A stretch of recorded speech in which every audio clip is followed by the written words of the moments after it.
This is exactly right. When a charming neurosurgeon rode into Frontier Town selling a persona of confidence and care, patients trusted him. He wore cowboy boots in the operating room and became sought after by patients. He promised to heal them. Instead, he left a trail of broken bodies. This is a story of greed, betrayal, and a fight for justice. Listen to Dr. Death, the Cowboy, wherever you get your podcasts, or binge the entire series right now, only with Audible. Goodbye. Capture your favorite summer feeling with Pandora Jewelry. Discover a collection inspired by the sunshine, freedom, and moments that make the season unforgettable. From sun-kissed metals to personalized pieces ready to be engraved with your summer mantra. Each design moves with you from beach days to golden nights and every memory in between. Shop Pandora Jewelry's new summer collection in-store or online at pandora.net and let your summer unfold. Goodbye. Summer is for adventures, road trips, and adding a whole lot of miles to your car. That's why it's worth stopping at Valvoline Instant Oil Change first. Their trained techs help you get road trip ready with an oil change and an 18-point maintenance check included with every oil change, checking your tire pressure, wipers, lights, and more. Valvoline Instant Oil Change techs complete over 270 hours of training, so your car's in capable hands. Best part? You can stay in your car and you're in and out in about 15 minutes. Valvoline Instant Oil Change. Change wisely. Goodbye.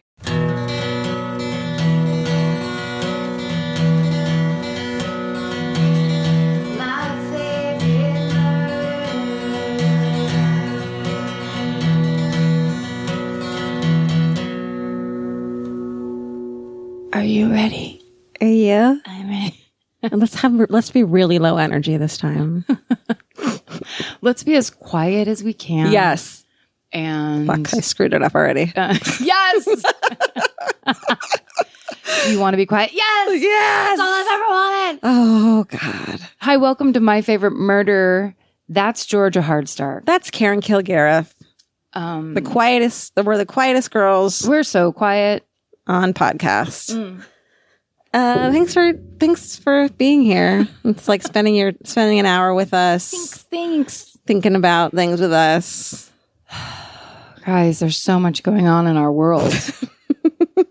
Not the least of which is How Georgia doesn't like Stranger Things. What? Oh, there's someone at the door. They're here to hang you up from the highest limb of a tree. I don't not like it.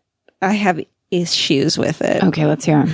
Well, it reminds me, remember the old Stephen King movies that would be made of Stephen King books that were made for TV, like yes. Thinner? Yes. And how ridiculous they were. Yes. And if you guys say, what about True or Pet Sematary? Go back and watch it again. It's the corniest movie. But that was a feature film. Right. And there was some scary shit in there. Yes, I love that movie, but if you go back, you're like, oh, this is so corny. It doesn't hold up. No. Mm-hmm. And it reminds me kind of that, of Stephen King, like made for TV movies. And maybe it's kind of supposed to.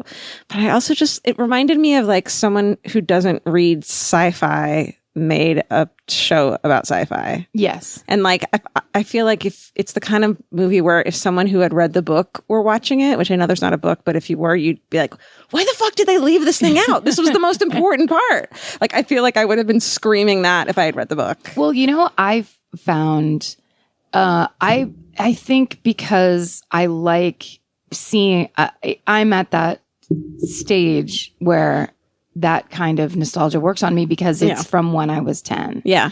I love the look and feel, but that other stuff took me out of it. Well, and it's really hard to connect. This is kind of like the Stephen King problem and like Lost. A lot of those things, when you get your big good idea that's going to freak people out and hook people in, and then you try to connect that with kind of believable science or something grounded, it's very difficult to do. So it's like, the Upside Down, right? Is what it was called. Like, but there was nothing. The fact that you just kind of entered it through this weird, spoilers. And you could go get your like, it just, there was a lot of, wait, what? In it for me. Like, and if you can walk into it, then why does she have to go into the thing to get into it? And like, well, what is it? What is it made out of? Why did this happen? Why did this person exist? Yeah.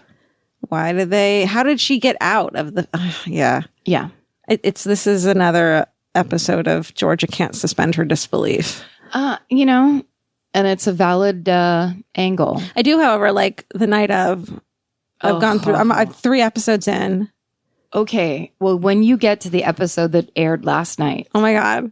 first of all, I keep falling asleep in front of the TV after watching Night of, and then dreaming about Riz Ahmed all night, which makes me crazy. They were showing photos of him as a kid, like as part of this show, but they were real photos of him as a kid, and I was like, I want that DNA inside of me. Like, I want that baby. That sounded gross. That's the biggest kind of crush you can have when you want their DNA. Because once your DNA inside me, that's like a serial killer Valentine. That's disgusting. That's a serial killer Valentine. No, that's how I feel about him. I steal that idea from you, and I don't want to sleep with him. I have a husband that I love who doesn't want kids, so I'll just have one from him with big eyes and like beautiful. You mean after he and I marry and have many of our own, and can we get into a thing here? I guess we could. Like kind of a fun. Yeah. It'd be good for the podcast. Yeah. There's a thing that happens that I wish you were up to my episode, because it actually kind of loops into this podcast, and it's just a fascinating angle. Say it. I don't care. Is it going to spoil for everyone, including me? No. Okay, I don't care. Then say it. But if you haven't seen past, like George is on episode 3, and if you don't want anything, just don't listen to this part. And it's remember when they stop at the gas station and there's that guy that's got the hearse that he walks by and the guy gives him a weird eye? He comes back. They all come back. He comes back big time. Okay, him and then the guy who was yelling racial slurs at them. He was walking with someone else down the sidewalk, and when he's being interviewed, he says he was alone. Of course, that's a big thing. Yeah. I also think that the stepdad is going to come back. Yes. Right? You got to catch up. Okay. Because there's some good stuff happening. It got, they had to do a lot of exposition and setting that thing up of him being in jail, which bums me out. Yeah, that was long. It's such a bummer. Jail. It's a very long show. I love it, though. Episodic. Okay, 2 things. It's like a play. It is like a play. I would watch a whole show of just John Turturro and about his eczema. Didn't know there were eczema support groups. That's fascinating. Those poor people. Men. They can't date. I didn't know want anyone eczema to look at them. Was that awful? Yeah. That's amazing. And then yesterday when I watched it, Janet Colgate is now a character from Dirty Rotten Scoundrels. What? You know, the female lawyer? Oh, yes. I got so happy when I named her name, Janet Colgate. I said, when she came on screen, I said it in the accent that was said in, and I think Vince was like, what did I marry? Wait, what's that actress's name? You think I can remember her character from a cheesy movie from the 80s, but I can't remember her real name. Her name is... You'll get this. You always get this. I know, but it's hot. Elizabeth. Nope. It's... Nancy. Stacey Nancy. It's my favorite actress, Stacey Nancy, from such plays as Nancy Hot Saint Fire Stacey and Nancy Saint Stacey. That's the best stage name of all time. Taking it. Stealing my favorite murder with Karen Kilgariff. And Nancy Saint Stacey. Oh my God, that's good. I'm so sweaty. Are you looking it up, Stephen? What is it, Stephen? Is the letter P in her first or last name? Penelope. Not at all. God damn it. Then just say her name. It's Glenn Headley. Glenn Headley. You said that as if it was on the tip of your tongue. It was nowhere near my brain. Glenn Headley? Glenn Headley. She's such a great actress. She is, but her name. Stephen Ray Morris, thank you for that. Anytime. That's like one of those white waspy names I would have never gotten. Yeah. In my world, girls can't be named Glenn. I've definitely never heard that before. Yeah. That's a family name, I'm sure. I'm sure it is. That's on a crest somewhere. But so 2 thumbs up for the Night of. Yeah, watch it. We're not talking about this. We're not talking about Stranger Things anymore. Yeah. It's gone off. Did you like the ending that they left it open, obviously, for a second season? I'm going to admit I fell asleep at some point in the later episodes, and I can't remember how it ends. They ended it in a way that there's just like no satisfying ending. Can I tell you? Because do you think they're going to be a season 2? Well, Nancy and Steve are still together. What? Yeah. But she didn't love him. Does she? She doesn't. Does she love fake Ben Schwartz? That's all I could see when I saw him. Did you see that? That's exactly what he looks like. He looks so much. He's like Wasp Ben Schwartz. Yeah, he looks like if Ben Schwartz got put through a rock and roll machine. Everyone look at Ben Schwartz. I promise. Nothing wrong with him, but I just couldn't see that character. But sorry, she goes back to him? I feel like I should have spoiled alerted that. Yeah, that's a big spoiler Excuse alert. me. I feel like I just burped really loudly and like without warning anyone or saying excuse me before or after. Excuse me. Excuse me. Excuse me. Can I read you my favorite tweet that we've gotten on the My Favorite Murder Twitter account? Always. This is Tweet Corner with Karen. Tweet Corner, welcome. Meow, meow, meow, meow. Why did you just That's meow? the theme song. Okay. Mimi, the unsung cat of the Harstark household, she sings the theme song to Tweet Corner. Meow, meow, meow, meow. Mimi's got to have her spot in the... Yeah, this is it. She's come to shine. Ready, Mimi? Meow, meow, meow, meow. She's totally asleep. Someone on Twitter named Trash Panda IRL. I love it already. That's not a real person. Read what her name is. Oh, Tween Sensation. Tween Sensation is her handle. Okay. Trash Panda IRL is her, I don't know, account name. I don't know. Trash Panda.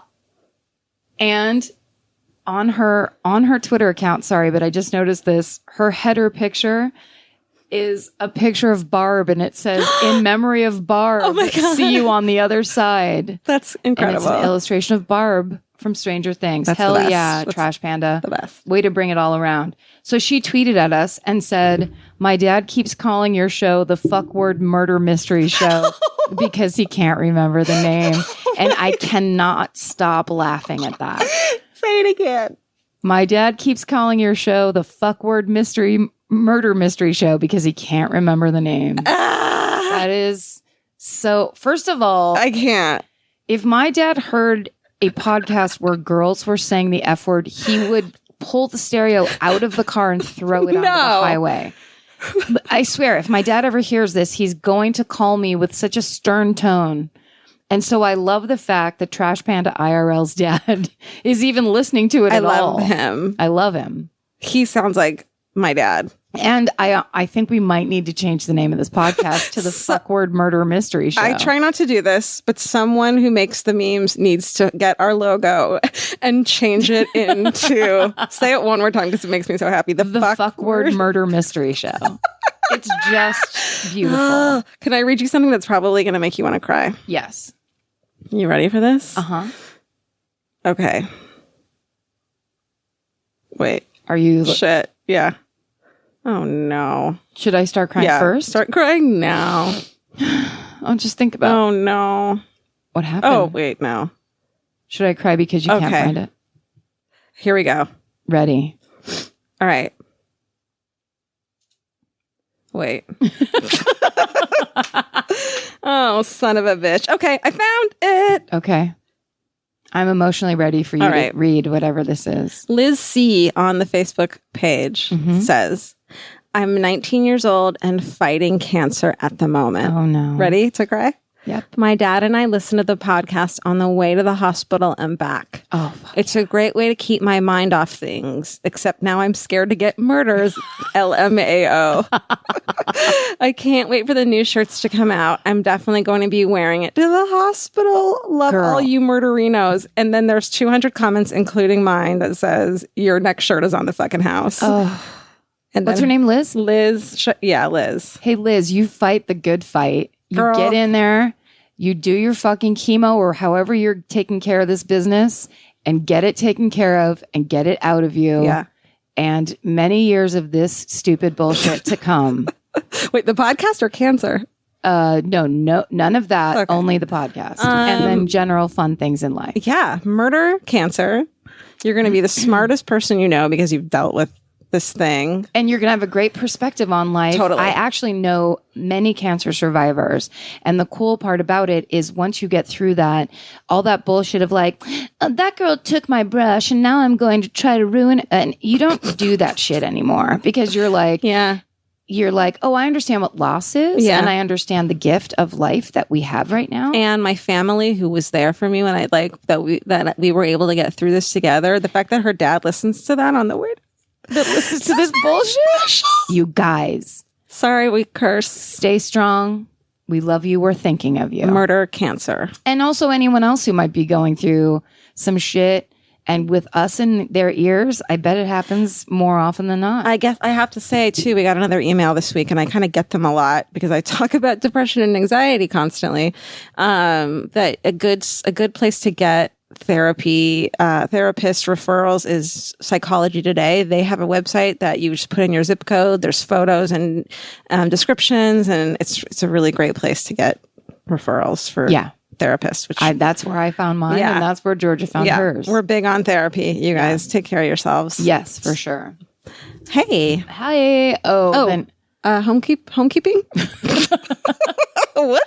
It's hard for us to be emotional, so our transition out is not going to be as clean as you might find on the more professional podcast. I'm stuttering because I was vulnerable, and it makes me feel awful. It feels weird that we started this thing talking to each other in your apartment, and now we're actually connecting to real human beings. I know. It became real all of a sudden, and now I'm super self-conscious. It's very it's super weird. Yeah, it's a weird feeling. I know. I got a really sweet email from a girl in LA being like, I don't know. It was to both of us. I'm sorry. I just fucking took it over and emailed her back immediately. God damn you. I'm sorry. But she was like, I don't know what to do. I don't know where to find a therapist. What do I, blah. And it was just like, I felt so good being able to offer that. I know. I mean, Jesus. We're all humans. And also it's nice to help people. It is. Or feel like you're entertaining them or just doing anything worthwhile. Yeah. Or knowing the shit that you've gone through is that then you're able to help other people because of it. Of use. It wasn't for no reason. No. That's right. Right. Yeah. Guys. Homekeeping. Let's have 10 minutes of silence. Homekeeping. On August 28th. Here's the thing. Now we're getting into live shows. That's what we're doing now. Yeah. Not our own yet, but we're doing other people's, and then we're going to slowly build into, I don't know, world tour. I'd like to go on a world tour. That'd be great. Madonna style. Oh, for sure. Cone bras. And I'd like a bus that we sleep in. Yeah. That we drive around on the highways and at night. I don't want to do that. Can there be a pole in it? I don't want to die in a bus. A pole? Like a stripper pole. And when we're having parties and that's what I think of Madonna and cute gay men on the stripper pole. Okay. Wait, in the bus? Yeah, but I don't want to go on the bus. Oh, okay. Either. Where do you want the pole? On the bus. Yes to the bus or no to the bus? Yes to the bus with the pole. I'll meet you there. And then the bus I'll will have be the parked. fun and I'll tell you what happened on the bus. Uh-huh. If we go on the bus, I'm going to sit in the front seats with a seatbelt on. Hey, awake the whole time. I have the solution. You drive the bus. Boom. I'm fucking in. So I will do that. I'm such a control freak. Class C driver's license. Fine. Okay. Let's do this thing. Cool. We are doing, so Dan Harmon has a famous podcast here on Feral Audio called Harmontown, and he does live versions of this podcast, and we're doing the next one. And the podcast is live. Always? Yeah. Oh. I'm a huge fan. Always have been. I wasn't sure if you were kidding. Yeah, of course I am. Yeah. It's always live? It's Sunday nights. It's live at Meltdown. Shit. That's where they record it. Yeah, right? we're definitely editing this part out. Mark it. On Sunday. Wait, do you really want to edit No. that? Okay, it's funny. I don't think he would care. I don't think he would care. On Sunday, August 28th at 8 o'clock. Sure. At 8 o'clock, right? Yes. Now this part could be wrong. We're doing Harmontown, the always live podcast at Meltdown Comics. Come down there if you want to watch and be a part of things. I'm assuming it's at 8 because that's when the most of the main shows start. It's got to be, I bet 8 to 10. Bet you anything. 8 to 10. I guess I'm hedging it because it could be a 7 to 9er. But what percentage of these people are going to come? Because it's in LA. Right. Do you think a percentage will? 0.7? Who are listening now, you mean? Yes. Oh, hard to say. Hard to tell. Well, I bet there might be an eccentric millionaire who's warm up the jet. We're going to LA for this one. Yeah, show. get the cash full of money. Yeah. Get the envelope full of cash. Just an envelope, or do you want to bring a briefcase? I Sarah? am so hot right now. I know it's really hot. so hot in here that my brain is malfunctioning. It is 8 o'clock. It's 8 o'clock. Fucking God. Thank you. And it's live, right? Just kidding. Yeah, we're doing that. We're really excited. So it's going to be fun. We are quite honored. I mean, Dan Harmon's a bit of a legend. I mean, he's incredible. Watching him on stage, if you haven't seen him fucking perform, he's just like, he's just like transforms into this like, The Beast. this beast. Anyways. It honestly sounds like they're watching Stranger Things really loud next door. I think I was thinking that earlier because I thought I heard the awesome theme song. Yeah. Let's watch it. Let's listen through the walls to the whole episode. For the rest of this podcast. Yeah, so you can. I Great. think that's it for the homekeeping. Oh, teespring.com/myfavoriteMurder for your new shirt. We have our main logo on teespring.com right now till the 23rd of August, and then we'll have other shirts. But if you want one, go get it. And then more designs are to come. Yeah, we're working on some shit, you guys. Some It's cool exciting. shit. Some fun stuff. We're working on a thing that made me at Vince's birthday the other night at a bar when Georgia and our friend Kat showed it to me, made me scream. Yeah. I was happy that you got so excited about it. It makes me very happy. Okay, cool. I'm excited. I think you're first this week. Am I first? Yeah. All right, settle in, Karen. Okay. Capture your favorite summer feeling with Pandora Jewelry. Discover a collection inspired by the sunshine, freedom, and unforgettable moments that make the season so special. Whether you're planning a weekend getaway, gathering with friends, or simply soaking up every sunny day, Pandora Jewelry offers meaningful pieces designed to celebrate your unique story. From sun-kissed metals that catch the light beautifully to personalized pieces ready to be engraved with your summer mantra, every detail is crafted to help you express yourself with confidence and style. Explore charms, bracelets, rings, necklaces, and more, thoughtfully designed to complement every adventure and occasion. Each design moves with you, from beach days and road trips to rooftop dinners, golden nights, and every memory in between. Layer your favorite looks, mark life's meaningful moments, and create lasting reminders of a season you'll never want to forget. Find the pieces that reflect who you are and where this summer takes you. Shop Pandora Jewelry's new summer collection in-store or online at pandora.net and let your summer unfold. Goodbye. This podcast is brought to you by Squarespace. Every successful small business starts with someone saying, I wonder if people would actually buy this. Squarespace gives you everything you need to find out. From consultations to events and experiences, you can showcase your skills with a customizable website designed to attract clients and grow your business. With Squarespace's collection of cutting-edge design tools, anyone can build a beautiful, professional online presence that perfectly fits their brand or business. Get paid on time with professional invoices and online payments. Plus, streamline your workflow with built-in appointment scheduling and email marketing tools. Head to squarespace.com/murder for a free trial. And when you're ready to launch, use offer code MURDER to save 10% off your first purchase of a website or domain. Goodbye. You know your favorite summer clothes by what actually makes it into your suitcase. Find the outfits you'll wear all season long at Quince. Quince's 100% European linen pants, dresses, and tops are the pieces you'll reach for all summer long. They're lightweight, effortless to style, and they start at just $32. Their denim is soft and comfortable, and their organic cotton sweaters are perfect for layering when evenings get cold. Quince's beautiful 14-karat gold jewelry adds a subtle finishing touch. So I just went to Italy, and you bet I brought my 100% European linen scoop neck midi dress along with me in the color of floral waterfall, and I wore that thing all over Italy. It was like the perfect day to night. It just looked so pretty, and I felt like I looked sophisticated while still being comfortable. Make your summer wardrobe feel easier. Head to quince.com/MFM for free shipping and 365-day returns. Go to QUINCE.com/MFM for free shipping and 365-day returns. Quince.com/MFM. Goodbye.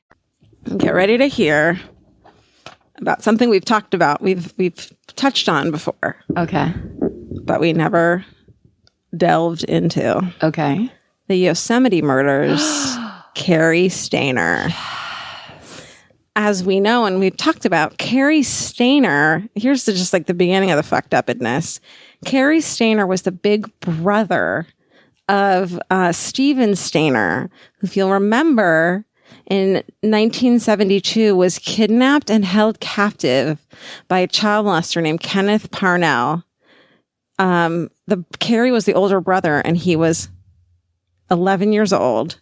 When it happened? Yeah, when it happened. And Stephen, the brother, was held captive more than 7 years before escaping. That itself is a fucked up story that you guys should look up. So awful. And this was one of our earliest episodes. We were trying to remember the name of the made-for-TV movie, which is called I Know My Name is Steven. Yes. And we talked about it for way too long, and we're still getting people that are tweeting at us and sending us emails saying it was called I Know My Name is Steven. It's like that happened 6 months ago. Well, when we talked about that was the first time I found out that these two were brothers, because I knew about Cary's murders and I knew about Steven's kidnapping, but I didn't know they were connected, and that just makes it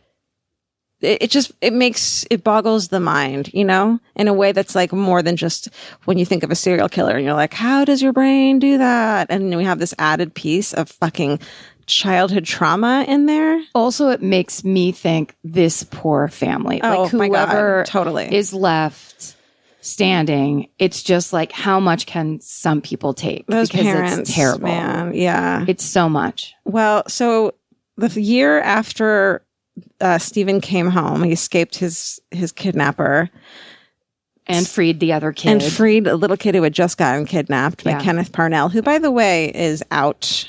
Is that right? Of prison. He went for 7 years, I believe, which is shorter than the amount of time he kept Stephen for. No. Yep.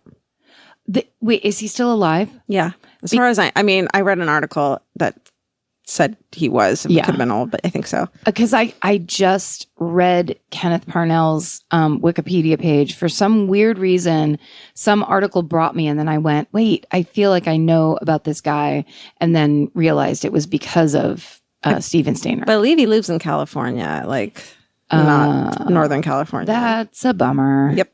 All right. 7 years. Great. Anywho, want to get more bummed out? Ready? Here we go. Okay. The year after Stephen came back, I'm going to call him Cary. Cary's uncle was murdered, and Cary was living with the uncle at the time, but no one considered him a suspect. And Cary would later claim that his uncle molested him. Oh, no. Cut to 1997. Cary was hired as a handyman at the Cedar Lodge Motel in El Porto, just outside of the Highway 140 Arc Rock entrance to Yosemite National Park. So just outside Yosemite, Cedar Lodge. The weekend before February 1999, he was having these murderous fantasies that had become so intense that he knew he was going to murder someone. He prepared a murder rape kit containing a rope, a roll of duct tape, and a serrated kitchen knife, and later a gun and a camera. And as far as we know, besides his uncle, which may or may not have happened, these are his first murders. Okay. So on Valentine's Day, 1999, Carol's son, who was 42, her daughter, Julie, who was 15, and Silvina Peloso, who was 16, were his first victims. Carol was initially leery of Cary when he knocked on their cabin door saying he had to fix the fan in the bathroom. She talked him through the window and didn't want to let him in, and only did so after he said he'd go get the manager to confirm it. And she was like, no, that's okay. The way people do. Which is so when sad. they give you the double confirmation of like, oh, don't worry, I'll go do the thing you want me to do. Right. Well, if you say that, then... Well, if you say you're going to do the thing I want you to do, then you must be legit. Right. Then, okay. Oh, yeah. All right. I'll do it. So, but once inside, he pulls out a .22 caliber pistol. He tells them he's desperate, quote, and orders them to lie face down on the bed. He bounds their hands with duct tape, gags them, and then he took the two girls into the bathroom. He strangles Carol with a 3-foot piece of rope, later saying in his taped confession, I didn't realize how hard it is to strangle a person. It's not easy. But I had very little feeling it was like performing a task. Yeah, keep that in mind. If it's really hard to strangle somebody. It's very hard. So don't do it. Yeah, it's harder than one thinks.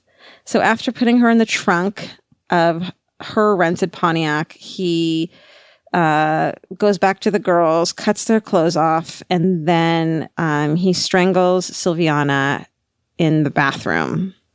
And then he sexually assaults Julie in the motel room, and then wraps her up and ties her to the bed. He says he felt like he was in control for the first time in his life, and he cleaned up the crime scene so well that it appeared that the women had checked out and left when the people came to check. Oh, no. When the staff came later to check to see if they were there. They had detected no foul play. Let's see. He even wiped his hair off the bed sheets. And then when the FBI agent asked on tape why he did that, he replied, "I watched the Discovery Channel." Oh, no. Hi, that's all of us. Yep. Oh, yeah. Everyone's getting real smart about forensics together. Mm-hmm. Good and bad. Yeah, for sure. So at 4 a.m., he takes Julie out of the motel and drives her away in the rental car with her mother and friend in the trunk. So she's dead. still alive? Yes. Okay. And I don't think she knows that those two are dead and in the trunk, because there was 2 motel rooms that he was going between, and I don't think she ever saw the bodies. Okay. She just thought she was separated. Maybe. Yeah. So he says, I didn't know where I was going or what I was doing. I just kept driving and driving. And he said about Julie, she was a very likable girl. He said, crying on tape, she was very calm. So dawn is approaching. He turns off at Lake Don Pedro and carries Julie up a dirt path to a small clearing overlooking the water. I told her I wished I could keep her, he said. Blech. Then he sexually assaulted her again. Finally, he brushed her hair and fanned it out on the ground beneath her head. I told her I loved her, he said, and then he slit her throat. Oh, no. I didn't want her to suffer the way the other 2 did. Oh, too late, asshole. I know. I think because he choked them manually, he was thinking that it was taking longer, so he slit her throat, thinking he was... comparatively. Yeah, thinking he was being compassionate. So he hides her body, and he drives the car with the bodies in the trunk as far as he could into the forest. Then he takes a cab back to Yosemite, pays with the fare with the $150 he stole from Carol's purse. 2 days later, he returns to the car with a can of gasoline and scratches "We have Sarah" on the hood with a pocket knife. And then he lights the car on fire. Then he drove 2 hours west and dumped Carol's billfold on a Modesto Street corner to fool the police. This is near where you're from, kind of. Kind of. It's the Central Valley. Okay. We're more on the coast. Okay. So more than a month later, the remains of Carol Sund and Pelosa were found in the burned out rental car, abandoned along a logging road. And 6 days later, the FBI received an anonymous letter with a crudely drawn map and a message: "We had fun with this one." And following the map, the searchers found Julie. The detectives began interviewing employees of the Cedar Lodge Motel, where the first 3 victims had been staying just before their deaths. One of the employees was Cary, but he was not considered a suspect at that point because no criminal history and remained calm during the police interview. Fucking psychopath, right? Mm-hmm. Oh my God. FBI agents and local police rounded up a bunch of meth heads and sex offenders and told the tourists and residents that they were confident they had the killers in custody. Okay, so another woman disappears on July 22nd. This is Joie Ruth Armstrong, Joie, who was 26. She was a pretty redhead who worked for the Yosemite Institute teaching children about nature. Oh, sweet angel. She worked at was alone in the isolated cabin where she lived when Cary came upon her. Man, we can't have anything. We can't even live alone. But living in a cabin alone in the woods. Yeah, but guys get to do it. What? Guys get to live alone in the cabin in the woods without getting murdered for the most part. Yeah, and they're guys. That's what I'm saying. It's not fair. No, I know. I'm still in the mode of, if you're going to live in a cabin in the woods, then pull your gun out anytime someone approaches your home. Yeah. I don't know. Or big dogs, big angry scary dogs. Krav Maga. I don't know. Yeah, no, I get it. Don't be all chill. Yeah. I wouldn't want to live. I like living in a big city where there's just people everywhere. Yeah. On top of you all the time. So according to the interview, Cary confronted Armstrong at gunpoint on the front porch of her cabin. Oh, he had a gun. Yeah. Oh, I wouldn't help. He told her it was a robbery and forced her into the cabin and covered her mouth and bound her hands behind her back with duct tape. Then he put her in his sports utility vehicle. SUV. I could have just said that. That's an SUV. Thank you. Someone needed an extra word count in their newspaper piece, right? Did you also draw a picture? Yeah. Page 5 is just one big Well, picture. I copied a couple of these sentences, and that was one of them. And now I'm like, that guy just needed a higher word count. Oh, yeah. For sure. Yeah. He said, I lost control of myself and I lost control of her. Let's see. He said, when this started out, I had no intention of cutting her head off, which he later did. Oh, Spoiler alert. Man. He says he has no intention of cutting her head off. I had no intentions of killing her, even the first time I saw her. Yeah, right. Then I started thinking about it. It was in the house. There was nobody in the house with her. She kept walking out by herself and she watered the plants, and it was obvious she was taking off and getting ready to go. That's when I started talking to her. So the assistant U.S. attorney then, okay. In court papers, it was said, after he had driven a short distance, she dove headfirst through the window out of the moving truck, and still bound with duct tape, ran through the woods toward the nearby community of Foresta to get help. Hell yeah. Girl, good for you. Fight your fucking last fight. Yeah. You know? I don't know if that was the right saying. Well, Cary ultimately subdued Armstrong. She fought so crazy and with such passion that Stayner wasn't able to do his normal cleanup job, like obsessive cleanup job. He disposed of her beheaded body in a nearby stream, and the head turned up 27 feet away. In a hurry, he fled, and a close source... He fled. He fled. No, he fled, Karen. Don't fucking correct me when Let I her say count. Let her count. He fled. Sorry to correct you. No, you're right. He fled. a source close to the investigation. Oh my God. And thank you for pointing that out. No, I did not catch that. Says it was a fight from start to finish. She tried to get away, and she almost did get away. And those several minutes of struggle left behind a lot of evidence. Her determined fight for life denied him the chance to cover up the crime scene, and it led to his capture and undoubtedly saved other lives. Yes. Honey. She basically ended it. Yep. By fighting that hard. She fucking fought so hard that he lost it. And so in his haste, he left behind footprints, and basically his car was seen around the area. It was really distinctive. The tire tracks were as well. And so the vehicle was traced to him, and he was arrested. And during his interrogation, he confessed to all 4 murders. He pled not guilty by reason of insanity, and a doctor testified that he had mild autism, obsessive compulsive disorder, and paraphilia.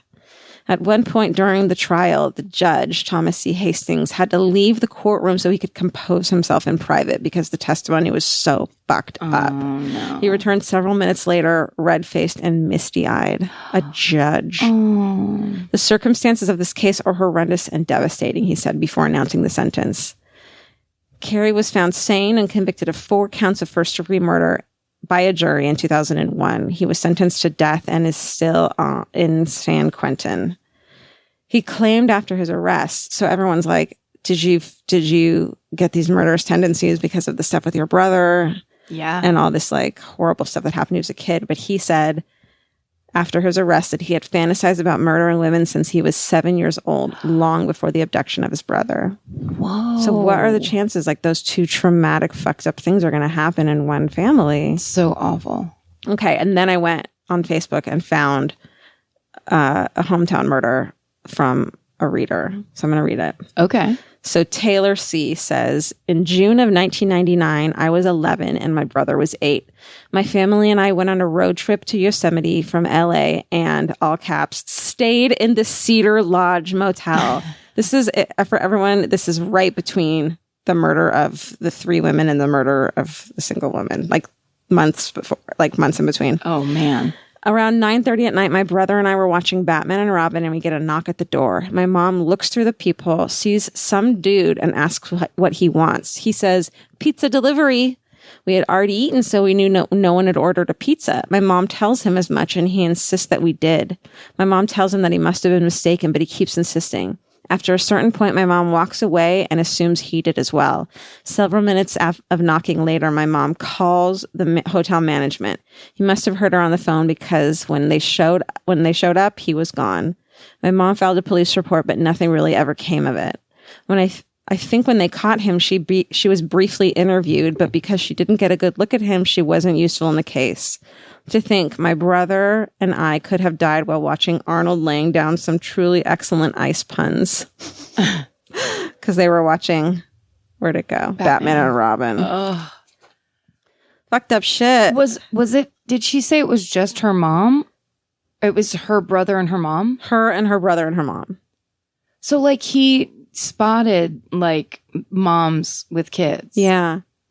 He must have targeted them. Man. But why would you do it again in the same? I mean, I guess you didn't get caught the first time. Yeah, you didn't get caught. And you're cocky. And he still has the fantasy. Like he still has, it's the compulsion. That and then there's sometimes that thing of like, maybe you wanted to get caught.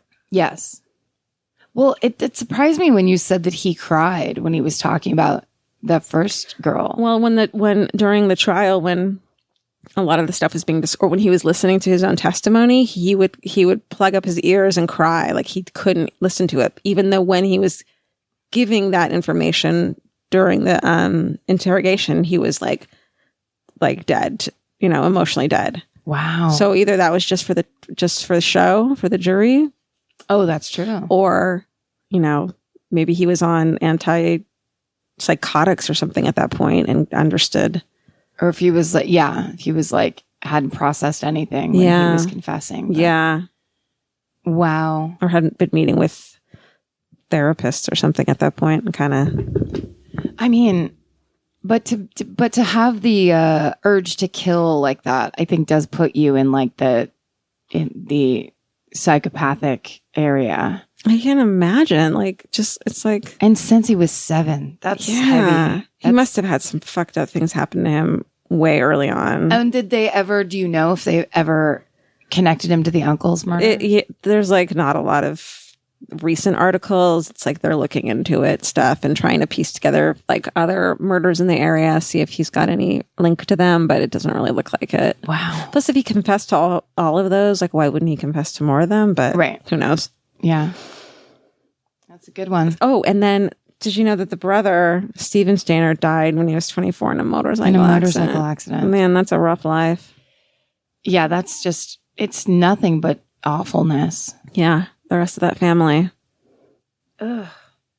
Didn't he die in the motorcycle accident relatively soon after he came back? He died when he was 24. Oh, okay. So I think he came back in his teens, right? Yeah, maybe 15. Oh, okay. I think. Yeah. So yeah, that's deep and dark. Well, Capture your favorite summer feeling with Pandora Jewelry. Discover a collection inspired by the sunshine, freedom, and unforgettable moments that make the season so special. Whether you're planning a weekend getaway, gathering with friends, or simply soaking up every sunny day, Pandora Jewelry offers meaningful pieces designed to celebrate your unique story. From sun-kissed metals that catch the light beautifully to personalized pieces ready to be engraved with your summer mantra, every detail is crafted to help you express yourself with confidence and style. Explore charms, bracelets, rings, necklaces, and more, thoughtfully designed to complement every adventure and occasion. Each design moves with you, from beach days and road trips to rooftop dinners, golden nights, and every memory in between. Layer your favorite looks, mark life's meaningful moments, and create lasting reminders of a season you'll never want to forget. Find the pieces that reflect who you are and where this summer takes you. Shop Pandora Jewelry's new summer collection in-store or online at pandora.net and let your summer unfold. Goodbye. Every piece of furniture you own has a story. Sometimes it's an heirloom, and sometimes it came with the house because it was too heavy to move. If you're ready to start a new chapter with your home decor, there's Article. Article makes it effortless to create a stylish, long-lasting home at an unbeatable price. They take great care in curating their collection, focusing on pieces that stand the test of time. We've talked about Article for a long time. There are pieces in that catalog that are so affordable that are room changers. And if you go through there and there's a little something you don't even realize you need it until you see how they have stuff set up or what style combinations that they're doing with. They do the boho chic. There's mid-century. It's a little bit modern. It's something new. Like there's so many choices in there and it's not going to break the bank. As someone who's interested in tons of different styles and time periods, Article covers them all in one place. I love that. I know I've mentioned already how much I love my entryway table, but I swear to God, because the path that it's on, I pass it 4 times a day, and I love it more every time. Article is offering our listeners $50 off your first purchase of $100 or more. To claim, visit article.com/murder, and the discount will be automatically applied at checkout. That's article.com/murder for $50 off your first purchase of $100 or more. Goodbye. Summer's for adventures, road trips, and adding a whole lot of miles to your car. That's why it's worth stopping at Valvoline Instant Oil Change first. If you need an oil change, make the smart stop at Valvoline Instant Oil Change before you hit the highway. Their trained techs can help you get road trip ready with an oil change and an 18-point maintenance check included with every oil change, checking your tire pressure, wipers, lights, and more. That means they're checking important things before you're halfway to your aunt's house with no cell service. And these aren't just any techs. Valvoline Instant Oil Change techs complete over 270 hours of training, so your car's in capable hands. The best part, you can stay in your car and you're in and out in about 15 minutes. So before your next long summer ride, pull into Valvoline Instant Oil Change. Valvoline Instant Oil Change. Change wisely. Goodbye. Goodbye. I hope yours is happy and fun. Mine is so fun. No it pressure. actually kind of is. It's not as dark. I do love that. I mean, I do love the Stayner story, though. It's just the heaviest of anything. Well, I remember when I was, what year was that? I just remember it, 1999. So I was 19 or 20, like living in Orange County, which isn't far from Yosemite, like 2-3 hours. And I remember hearing both of those, and they got him pretty quickly after the second the girl was beheaded. Mm-hmm. But it was just so, and they have photos of her up, and she's just this like hippie sweetheart. And, you know, I felt so bad for the girl who was with the mom and sister. Yeah, she and was her like family on vacation with her friend. Yeah. Yeah. I felt, you know, I'm sure there's like part of that family that there's like guilt and blame and so much shit besides just having someone that you love die. That was the first thing that I thought of when I heard that story when it originally happened. Yeah. Was that's the worst scenario. Yeah. Is like being on vacation. Something happens to your kid when they're on vacation with their friend and they're in their teens. They're and you're not like, kids. You're trying to like be cool and let them go and like live their life and give them some freedom and, you know, against better judgment, maybe letting them go camping. Yeah. Nope. Bleh. All right. Are you ready to transition? Always. Because mine, I was watching this documentary this weekend about this guy that I'm going to talk about, and it's very entertaining. Even though he is also a murderer, he is more a con man, which I actually kind of adore. You're like a mobster who won't kill women and children. Yes. And you're like, you know what? You know, when you can like pick and choose the bad, like this is the kind that I like, where for the most part, now he is borderline personality, I think extreme narcissist. They have all kinds of, you know, the psychiatrist talked about what he was in court, but he basically what it was is he was a guy who grew up in Germany as a very awkward teen. In this documentary, they talk about how when all their friends would go to to the lake every summer, he would always go, but he would be fully dressed up and they never saw him in a bathing suit. Okay, is this Hitler? That man's name was Mr. Adolf Marie Hitler. No, this was, he was born Christian Karl Gerhartsreiter.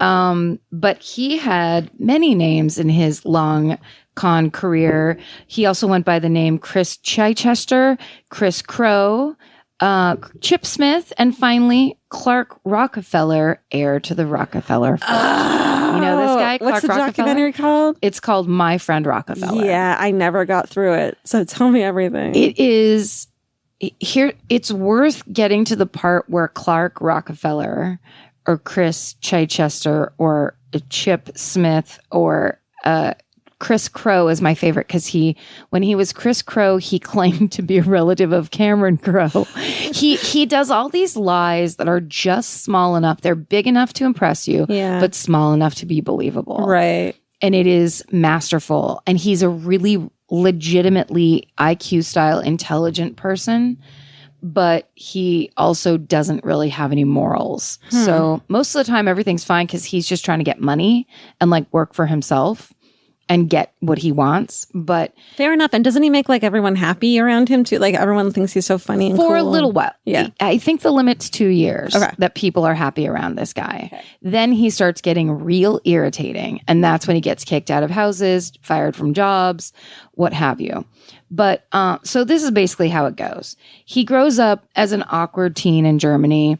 He has a group of friends, and in the documentary, the friends get interviewed. And what I loved is one of the friends goes, I love that he tricked all those rich Americans. And that part made me go, oh, yeah, that's true. He really did get away with huge, huge lies for a really long time. Yeah. So here's basically how it went. He also claimed to be, these are all the things he claimed to be: an actor, a producer, a director, an art collector, a physicist, a ship's captain, a negotiator of international debt agreements, and an English aristocrat. Gee whiz. He did it all. So when he was 17, he met an American couple who had pulled off and asked him for directions on the side of the road. And he met them, got their names. And then when he wanted to go to America, when he was 17, he used their names on the like entrance documents to say that they had invited him there and that he was going to go live with them. Smart. This was a one-off meeting on like the side of the road. And those people are also in this documentary. Oh my God. It's pretty awesome. So he comes to the United States and he goes to Meriden, Connecticut.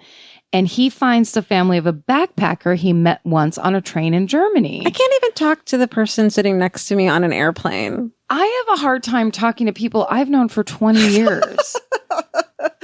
Yeah. Much less asking people if you can go stay at their parents' house. Oh my God. I asked Vince if I can like eat some of his chips because I feel bad about it. I can't imagine me like, can I stay at your place we met once? And just weird and uncomfortable. No. Yeah.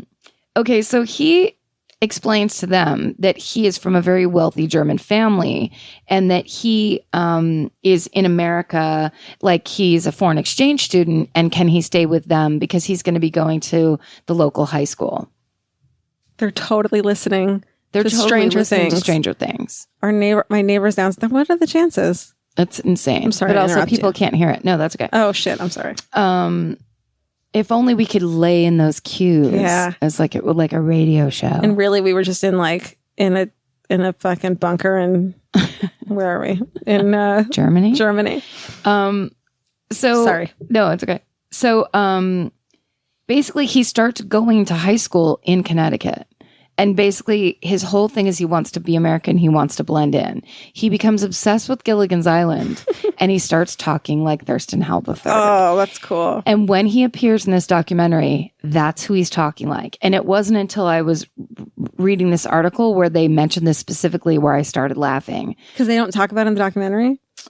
He does talk about it, but they talk about it like it's an inside. He goes, the guy who makes the documentary, who was friends with him, brings it up, but they don't like.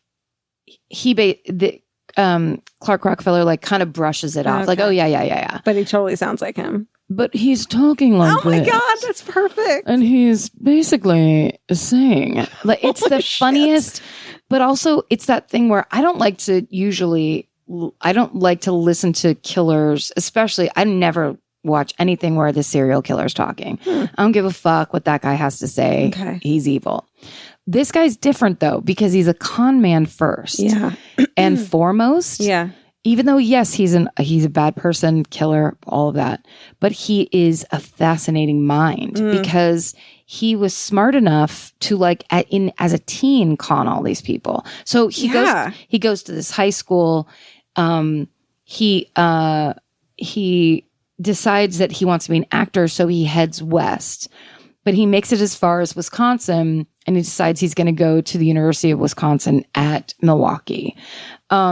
So once he's there, he decides he's been in the United States long enough where he needs a green card, basically. He needs to become a citizen. So he decides he's going to marry a local 22-year-old woman, who he explains to her that he needs the green card because if he gets sent back to Germany, he will have to fight in the Cold War on the Russian front. Now, if you knew anything about anything, I mean, and I barely know anything about anything, but when I read that, I was like, hey, wait a second. Pretty sure the Cold War didn't have a front. Right. Because the Cold War was all about tensions and basically threats. There's no such thing as... There was no Russian front in the Cold War. No. I mean, there were places to go. There were bad things happening, definitely. If the idea was that he was going to get sent back to like East Berlin and have to spy on his neighbors, yes, it's horrible. But there was no Russian front. Or be a prisoner of war or not a prisoner of war, accused of war crimes or something like that. Like a political prisoner, yeah.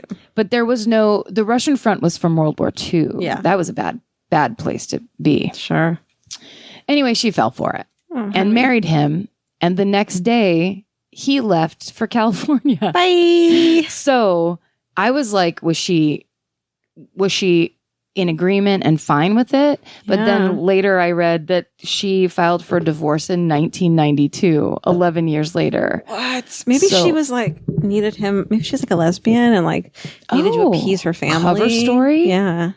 Oh, I didn't even think about that. Yeah. I immediately wrote the story of she was just heartbroken and like pining in Milwaukee for this fabulous European that bailed on her the day after because it said their wedding. So it sounded like it wasn't just the basics like City Hall sign some papers. Like they had a wedding. Oh no. That's sad.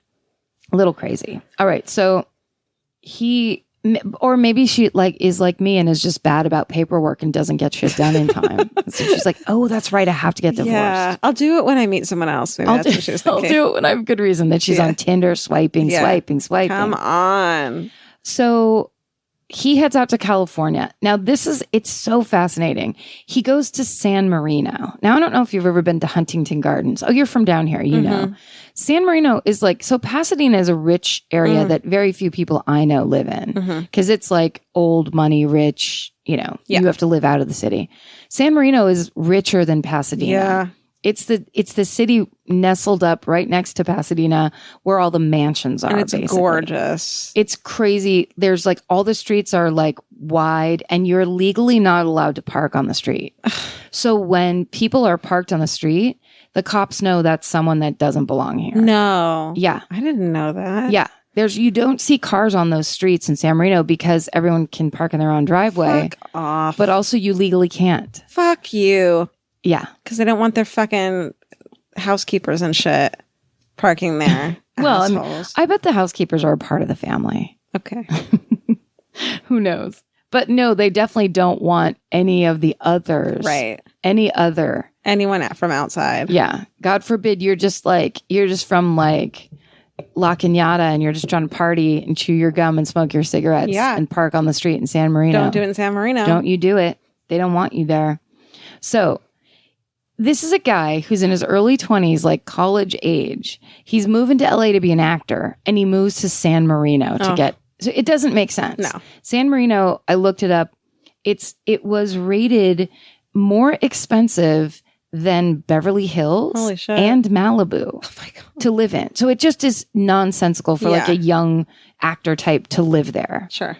But that's what he was about. He was he was Thurston Howell III and he was trying to go become that person in a very real way. Yeah. So he rented the guest house that was in one of the least nice houses in all of San Marino. There is actually a slightly shabby part, which is just basically not $1 million homes. Yeah. And in one of those houses, a woman named Dee Dee Sohus had a guest house on her property. Dee Dee reportedly was an alcoholic who was always dressed in a house coat, which sounds like, hey sister, high five. Yeah. And Dee Dee had a son named John, who was 5'5", super into Dungeons and Dragons, Coke bottle glasses, and was married to a woman named Linda, who was a 6 foot tall redhead. They sound like fucking our type of people. They are our type of people. Yeah. They lived in like the house adjacent. So it was almost like this little compound. Mm-hmm. And Clark Rockefeller, at the time, his name was, his name here was Christopher Chichester. Okay. Which is the dumbest made up name of all time. Chichester? That sounds like when I said, what was it? Nancy St. Nancy? Nancy St. Stacy. That wasn't as bad as Chichester. That's not as bad as Chris Chichester. Yeah. Just it's like you stuttered 3 times. Yeah, throw more C's in there, you dork. So okay. So he shows up in San Marino. He's charming everybody. And what he tells them is that not only is he a computer expert, a film producer and a stockbroker, he is also the nephew of Lord Mountbatten. Okay. So what I kind of do like about this all is all the people that get tricked by this guy are people who are label whores and status whores. So anyone that's like impressed by someone talking like Thurston Howell III and saying I'm related to Lord Mountbatten. Yeah. Where like in my family, if you said that, it'd be like, well, go do the dishes. It'd be like, really, Lord Mountbatten? Yeah. Can you go get some more beer out of the downstairs refrigerator? Right. But it's a lot of people. And especially that's why he was going to places like San Marino. You go to places where people work in those worlds. And those are the people that are most impressed by, you're all rich. Well, I'm a blue blood. Well, yeah. I'm actually royalty. Yeah. There's someone that can come in and beat them at their own game. What's more interesting than that? So, the locals said he was a whiz at everything. He proved especially popular with the women, who were very charmed by his royal bloodline and his courtly manners. One of the women said he knew everything about everything and he was just fabulous. Okay. So it's not just an act. He's really getting away with it. Yeah. And he was very, very smart. Sounds like it. So, in 1985, tragedy strikes. This is 2 years after Chris moves into the So Huss's house. Dee Dee's son Jonathan and his wife Linda go missing without a trace. Chris tells everybody that they told him that they were going to go to Europe. The family got a postcard from France, supposedly from the couple after the disappearance, but its authenticity has been questioned. And so soon after they disappear, Dee Dee Sohus disinherited her son, who was beloved to her up until that point. The police think that she was convinced that he had abandoned her. Oh, no. And when Dee Dee died, they found that $180,000 of her estate had been looted. Her entire estate was worth $180,000 and all of it had been taken. Oh, that's so sad. So Dungeons and Dragons. In the late, I just say that like I mean something by it. I know, Dungeons I do too. and Dragons. Yeah. But we know what we mean. In the late 80s, police pull Christopher Chichester over in Greenwich, Connecticut. He's driving Jonathan Sohus's truck. Uh-oh. The police... He leaves the area before police can interview him. I don't know what that means if he's like, oh, well, thanks, everybody. Thanks for pulling me over. Great to see you. And just drives away. I'm not sure. Or if they meant like come to the neighborhood. Sounds like the neighborhood, right? It's just weird because if you've got him there and he's driving, so maybe they just had the information that it was that truck and they didn't put it together till later. Yeah. But I looked it up. Greenwich, in the year 2000, Greenwich was the third wealthiest town in Connecticut. So he's just going East Coast. Yeah. Now he's going to do this on the East Coast. Big money. Yeah. So he rents a post office box in Greenwich under the name Christopher C. Crowe. CCC. Oh, he loves those C's. He does. He literally walked into the Indian Harbor Yacht Club like he owned the place. Oh my God. So this is a rich town that has a yacht club, and he rolled up on in. Here's how he was described. He looked like he walked out of a magazine. He always had his Burberry winter coat, Burberry umbrella, very fine cotton button-down white shirts with CCC monogrammed on the pockets for Christopher Chichester Crowe. Always pristine, always perfect. That sounds like what you wear whenever you go out. Yep. I do have my button-down KLK shirt on. Bye. Now. I'm so hot.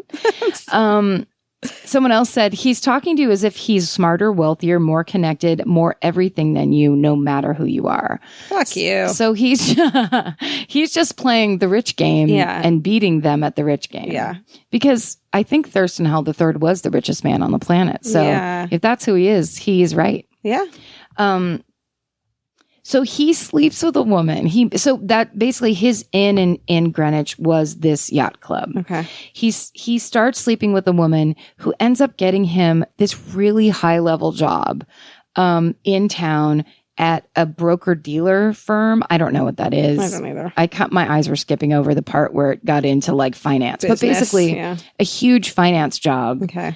You have to take 2 tests to do this job, one called the Series 7 and one calls the Series 63. It's 7 hours of questions. Holy shit. And he passed it. What the shit? So he's a very, very, very intelligent person. So now you know the brain that's being applied to conning people. Okay, fair. A memorizer, an absorber of personalities and information, and the kind of person that will tell you the perfect lie. Yeah. He's Lord Mountbatten's nephew. He's not anybody's son. There's nothing direct. So, all right. So he stays at this job for 2 years. Oh my God. But he's super, people don't, at first it's interesting that they have this royalty working there. After 2 years, they're sick of hearing him talk. And he did the ultimate wrong move, which was the boss, the guy that hired him, who was the president of the company, wanted to access his own computer, and Chris wouldn't tell him how to do it because he thought, if I'm the only one that knows how to do it and you don't know, I will never get fired.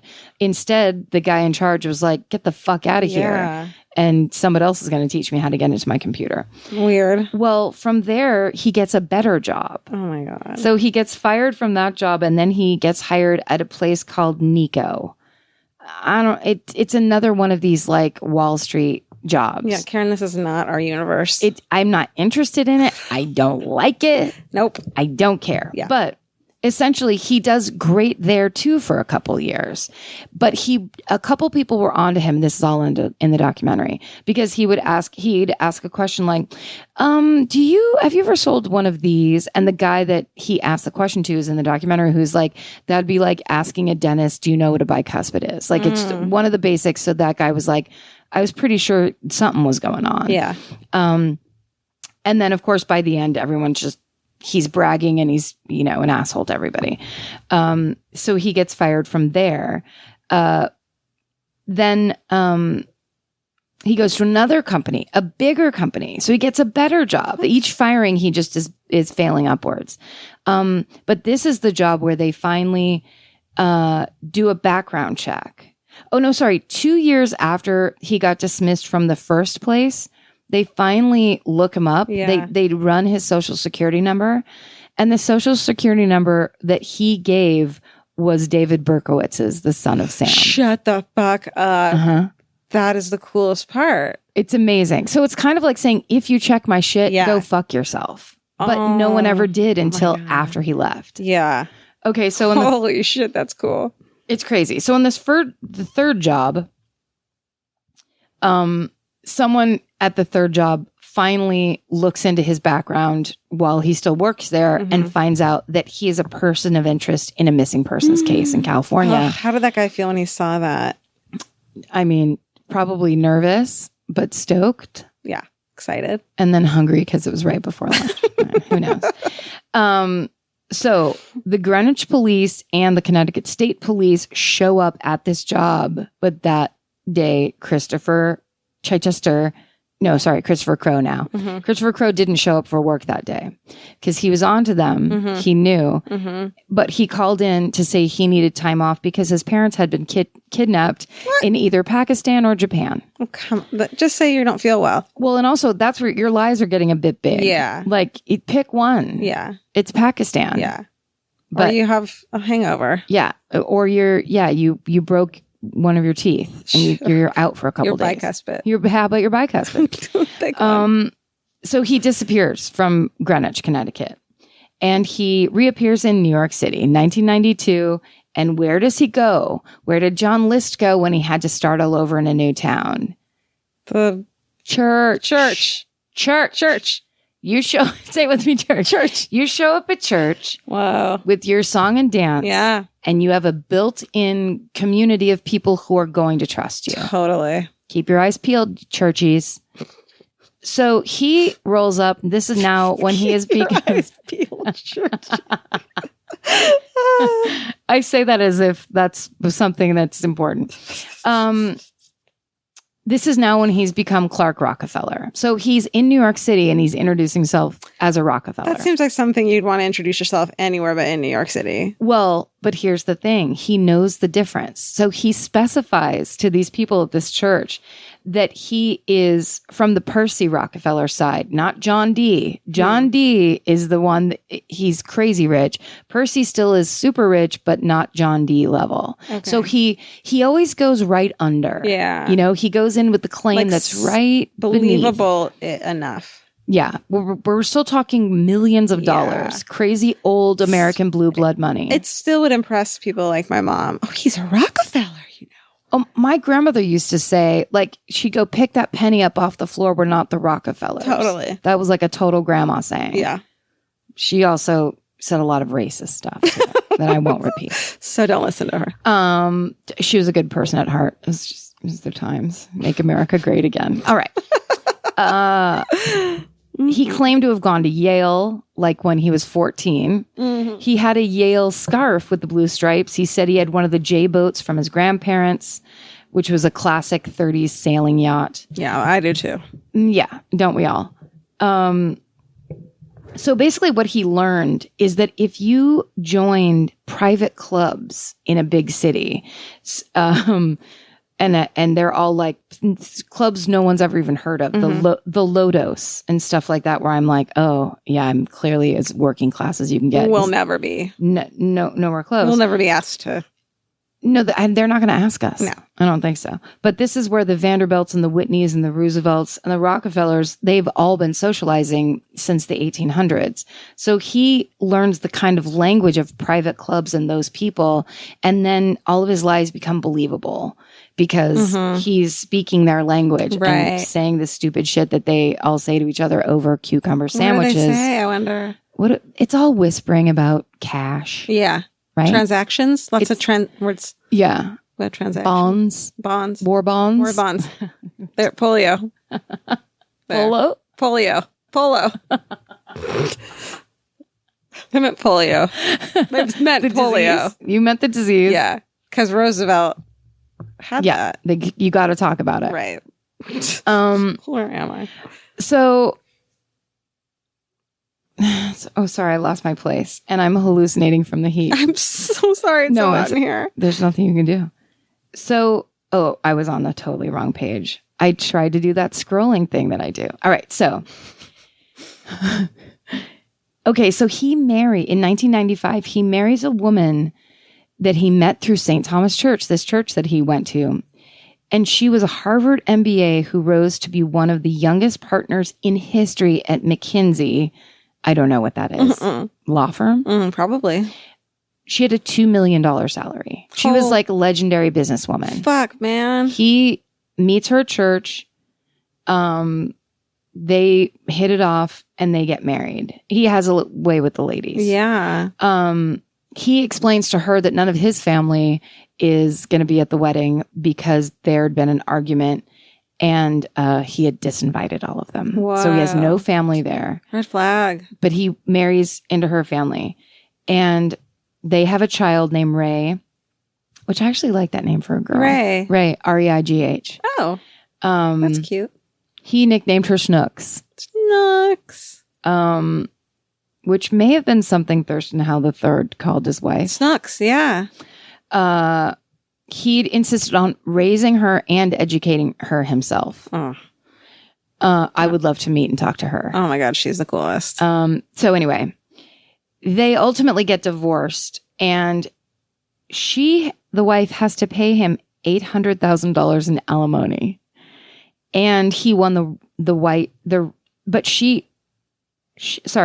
she won the right to raise Ray in London. Mm-hmm. So in 2008, a court supervised visit in Boston, Rockefeller kidnaps Ray. Oh no. So she's 7 years old. He's meeting up with Ray and the court appointed like social worker basically. Mm-hmm. And he runs up, pushes that woman over, grabs the little girl and jumps into a car and drives away. The social worker actually ran after and grabbed onto the back bumper of the car for like a little bit, trying to do something about it. Oh my God. But don't worry, he lived for this little girl. He just wanted her in his life. He wasn't going to harm her in any way. I know that. Everyone in this documentary says it. Okay. Like he worshipped her, Okay. and she was everything to him. Snooks. And he got caught 2 weeks later. Okay. So he had set up a new identity in Baltimore. That's where he was going to become Chip Smith, a professional yacht captain and catamaran designer. But he got caught immediately. He was in 2009, he was convicted and sentenced to 4 to 5 years for abducting his daughter, and 2 to 3 years for the assault on the social worker who did get injured by that SUV that he had waiting. But we'll circle back around now, because in 1994, the new owners of the Sohus's house in San Marino were digging to build a new pool. Uh-oh. And they found 2 bodies. Oh no. Deep, deep underneath the ground in the backyard at the Sohus's house. And the family members said the bones matched Jonathan Sohus's general description, but he was adopted. So they couldn't do a family DNA match. So she adopts this kid, and he's this like great nerd, and she loves him so much. But she's kind of a boozer. And then he takes But then he finds love in a 6-foot redhead. Aww. And they're kind of this mismatched couple that are making it happen. And then she thinks he just leaves her. Yes. Oh, that's the saddest thing I've ever heard. So forensic evidence showed that the victim, who's Jonathan, had been struck in the head 2 times with a rounded blunt object, then stabbed 6 times. Holy shit. His body had been cut into 3 parts, and the body parts had been put into book bags from the University of Wisconsin and from USC, where Chris Chichester, Clark, all these people, he had actually sat in on film classes, never registered as a student, but he used to go to USC and go to classes. He just wasn't actually a student there. And so that circumstantial evidence, combined with the fact that he was arrested driving Jonathan's truck in Greenwich, basically convicted him of murder. There was only 1 body buried in the backyard. They never found Linda. Where do you think she is?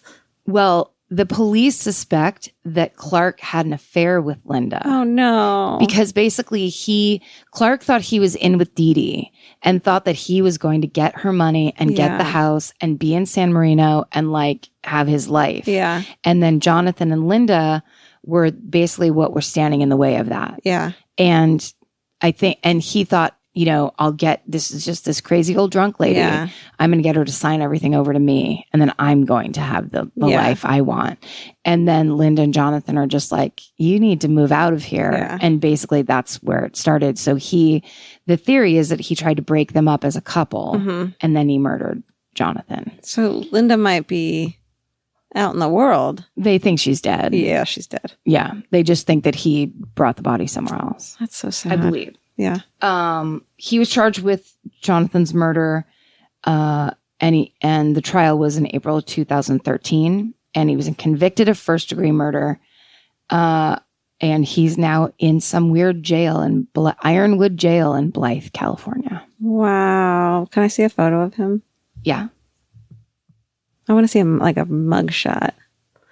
It's so funny because when they talk about like that he's good looking and stuff, or that he had a way with the ladies.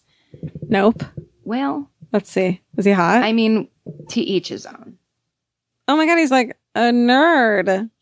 Well, and also when you see him talking, it's even worse. He's got no mouth. Because he kind of talks like this. It's like somebody in a bad like mustard commercial where you're like, what? Why would you talk like that? He looks like he is a character in The Simpsons. Yeah. Like, oh no, where's his mouth? He's just kind of,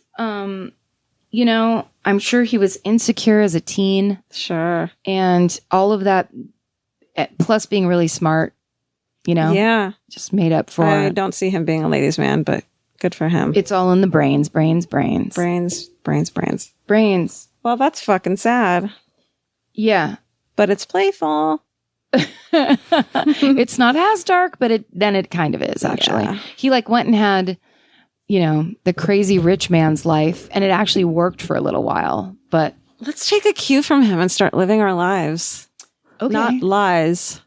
No more lies? No more lies. No more drama. Let's be as confident as him Okay. and as nerdy as the guy he killed. And I don't know. And As rich as someone who lives in San Marino. that I like. I would love to live in San Marino. Would you? Well, yeah. I'd like a nice house. I mean, you'd need to be constantly making money so you could just pay those property taxes. It sounds so exhausting. Then you have to work at like a hedge fund thing. Yeah. Then you have to be the kind of person that's like, I need the Louis Vuitton version of this. Isn't it weird that you have to spend all that stupid money and make people think you're rich to make money and get rich? It's dumb. I'm good. Yes. No, I'm fine. I'm lazy. I'm not interested in most of that stuff. Anyway, I just want the relief of not having debt. Yeah. But being rich, I don't think really adds up to what. I don't think it fills the hole that people are so convinced it's going to give. I want enough money that I don't have to wonder where my next money is coming from. Yeah. And, maybe in 5 years, but not really. Yeah. But how much is that? I don't know. Well, and also, I heard from the great Jerry Seinfeld himself, who said that he heard money, that there was some study that they did. Money doesn't make you happy. Money never makes people happy. It's human connection that makes people happy, which I found very powerful coming from the richest man on the face of the earth, where obviously I was like, yeah, you must have had some stake in this. Because what you're saying to me right now is that your money doesn't make you that happy. Yeah. So you're trying to find out what does, and it's human connection. Yeah. I also heard that like if people are happy until at a certain amount of money, and then anything over that it decreases. Your happiness decreases. How many lottery winners go buck wild bananas crazy? Totally. And I just want kind of never come back. 1.5 million is all I need. Is that all you need? Yeah. It's not a lot. It's really not. Today's standards. No, it's. You couldn't buy a house for that in Los Angeles. It's not enough. No. You can't live here with that much. Fuck. Okay, I want more than that then. Kick it up. Let's kick it up to the 6-7 area. Well, when that rich person gets a jet and comes to our show, come see us at Harmontown, they can tell us. His money full of envelope. I was hoping it would be John Travolta flying in from Florida. That's what I pictured in my mind. That's where he has his house with the airplane hangar right outside. Damn. You've seen it. Yeah. Cool. Anything else? I have a hometown murder, but it's kind of depressing too. So I don't know if maybe it'll be just like not worth it. Didn't you do a hometown murder at the end of yours? I did. Yeah, forget it. Yeah. And it perfectly laid right in. It did, didn't it? Where'd Elvis came out right as you were ending, because he knows his cue. I We should thank Steven. Yeah, thank you, Steven. Our beautiful engineer who gave us microphone stands. They're beautiful. Thank you. They really are gorgeous. Steven, you've been killing it. We appreciate Thank you for all your help. Elvis is sitting there waiting. Elvis, it's your big chance. Oh, okay. Wait, Steven can we try and do this? Do we do it before or after we say? Elvis, you want a cookie? You want a cookie? He wants your microphone. We usually do it after because stay sexy. Don't get murdered. Capture your favorite summer feeling with Pandora Jewelry. Discover a collection inspired by the sunshine, freedom, and moments that make the season unforgettable. From sun-kissed metals to personalized pieces ready to be engraved with your summer mantra. Each design moves with you from beach days to golden nights and every memory in between. Shop Pandora Jewelry's new summer collection in-store or online at pandora.net and let your summer unfold. Goodbye. This may surprise you, but clothes that feel good and look good don't have to be mutually exclusive. Designs that make you feel as good as you look is what Hill House is known for. Hill House Home invented the viral nap dress. Hill House makes fun, versatile fashion that elevates your look. I now own 3 nap dresses. I love them. They're so comfy and cute. Pockets for days.